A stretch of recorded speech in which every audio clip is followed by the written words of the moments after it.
कि हमें सच का मार्ग ही मंजिल पर पहुंचाता है। झूठ का मार्ग मंजिल पर कभी इंसान को पहुंचा नहीं सकता।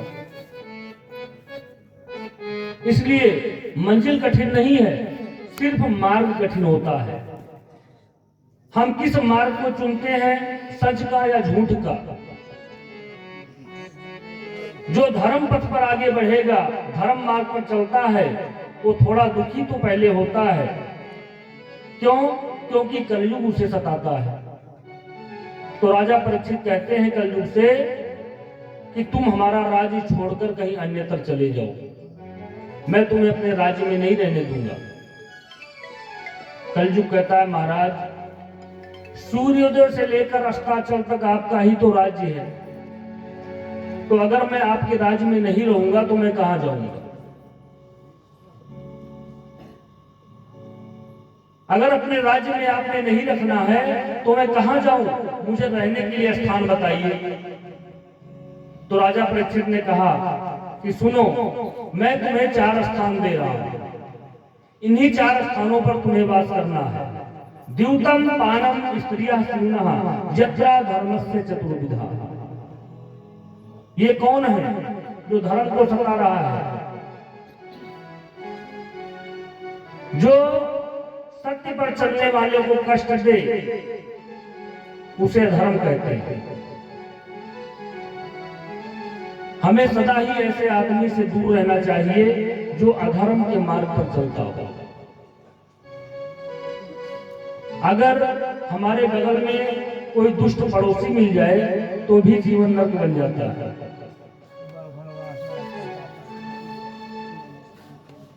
और देखिए, हमारे देश का दुष्ट पड़ोसी कौन है? पाकिस्तान। अक्सर वहां से कोई ना कोई आतंकवादी जो है भारत देश में आता ही रहता है परेशान करने के लिए। तो देखिए, राजा परीक्षित ने कलयुग को 4 स्थान दिया। द्यूतम मतलब जहां पर जुआ खेला जाता हो, वहां पर कलयुग का वास होता है। दूसरा स्थान दिया पानम, जहां पर शराब खाना हो। तीसरा स्थान दिया स्त्रियां, जहां पैसे के लिए स्त्रियां अपने शरीर को बेचती है, जिसे वेश्यालय कहा जाता है। चौथा स्थान दिया स्यूनः, जहां पर हिंसा हो, भेड़ बकरियों को काटा जाता है। तो ये 4 स्थान राजा परीक्षित ने कलयुग को दिए। ये 4 स्थान जो है सबसे अधर्म का स्थान है, और इन 4 स्थानों पर जाने वाला इंसान या आदमी कभी धार्मिक नहीं हो सकता।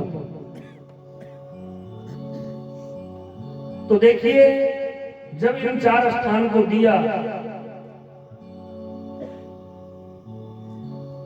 एक बात और सोचिए आप लोग कि भारत के सिंहासन पर बैठे हुए राजा परीक्षित ने इन 4 स्थानों को सबसे अधर्म का स्थान बताया था पहले के समय में, और आज के समय में इन 4 स्थानों को लाइसेंस मिल रहा है।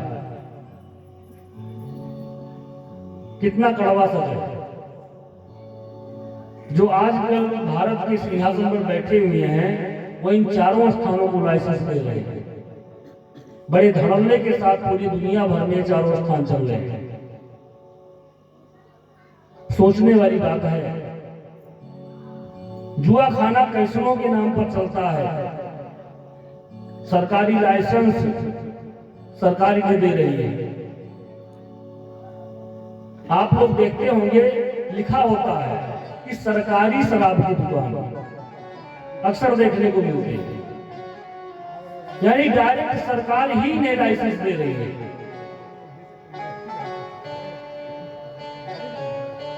और जहां कत्ल खाने हैं उन्हें भी सरकार लाइसेंस देती है। दुनिया में बड़े बड़े वेश्यालय खुले हुए हैं, उन्हें भी सरकार लाइसेंस देती है। खुलेआम सब काम चल रहा है। जिसको राजा परीक्षित ने सबसे अधर्म का स्थान बताया और इन्हीं स्थानों पर कलयुग को वास दिया। तो भारत जैसा धर्मपरायण देश जो कि स्वयं अपने धर्म का पोषण कर रहा है या अधर्म का पोषण कर रहा है, तो कलयुग को यह 4 स्थान दिया गया।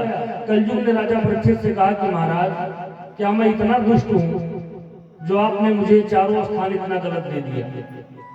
कोई तो एक अच्छा स्थान दे दीजिए जहां पर मैं प्रेम से रह सकूं। तो देखिए, राजा परीक्षित ने एक स्थान कलयुग को ओढ़ दिया। धातु नामस्म कांचनम पुनश्चया समानाया जात रूपम मदात प्रभु। जब उसने पुनः मांगा तो राजा परीक्षित ने उसे सोने में स्थान दे दिया। कंचन मतलब होता है सोना, सोने में स्थान दिया। भगवान कृष्ण ने भी कहा है कि धातु नामस्मि कांचनम, यानी धातुओं में मैं सोना हूं। अब भगवान कृष्ण भी अपने आप को सोना बताते हैं और इधर राजा परीक्षित ने कलयुग का वास भी सोने में दे दिया है। तो सोने में ये दोनों लोग कैसे रह सकते हैं? कृष्ण और कलयुग एक साथ तो बिल्कुल नहीं रह सकते। तो देखिए,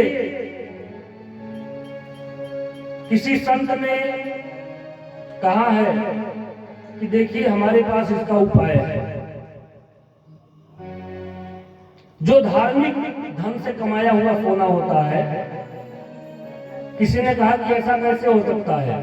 सोने में कलयुग का वास और सोने में ही कृष्ण का वास, दोनों का वास एक साथ नहीं हो सकता, क्योंकि कलयुग तो गलत है, फिर उसमें भगवान का वास कैसे हो सकता है? तो कहा, देखो, जो धर्म पूर्वक कमाया हुआ धन होता है उससे जो सोना बनाया जाता है उसमें कृष्ण का वास होता है, और जो अधर्म के तरह से अधर्म की कमाई से जो धन कमाया जाता है उससे जो सोना बनता है उसमें कलयुग का वास होता है। तो किसी ने कहा, ये कैसे पता चले? भाई, कई लोग मंदिरों में जाके, गुरुद्वारों में जाकर के सोना चांदी रुपया पैसा चढ़ाते हैं, तो ये कैसे पता चले कि ये धर्म से बनाया हुआ सोना है या अधर्म से बनाया हुआ सोना है?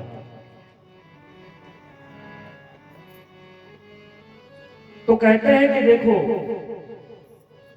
जो चीज रामायण में श्री तुलसीदास जी ने बहुत सुंदर पंक्ति लिखी है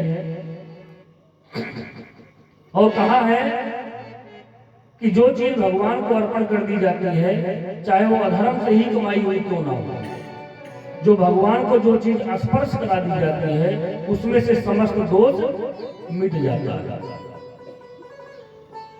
हम कोई भी चीज घर में, कोई भी नई चीज लाएं तो सबसे पहले हमें उसे भगवान को स्पर्श कराना चाहिए। अगर उसमें कोई दोष भी हो तो दोष खत्म हो जाता है।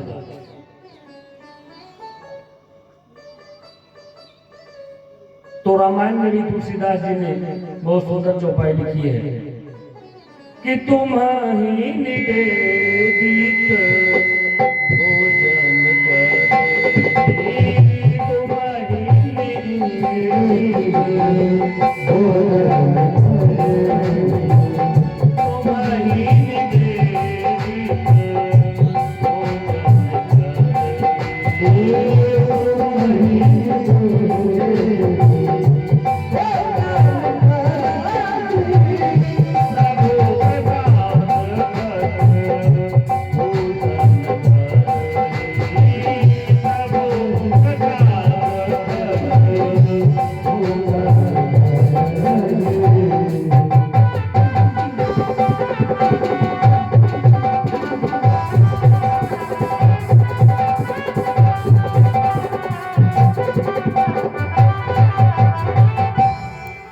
कोई भी नई वस्तु लेके अगर अपने घर में आए, चाहे वो सोना चांदी हो या कोई वस्त्र हो या कोई भी चीज हो, तो सबसे पहले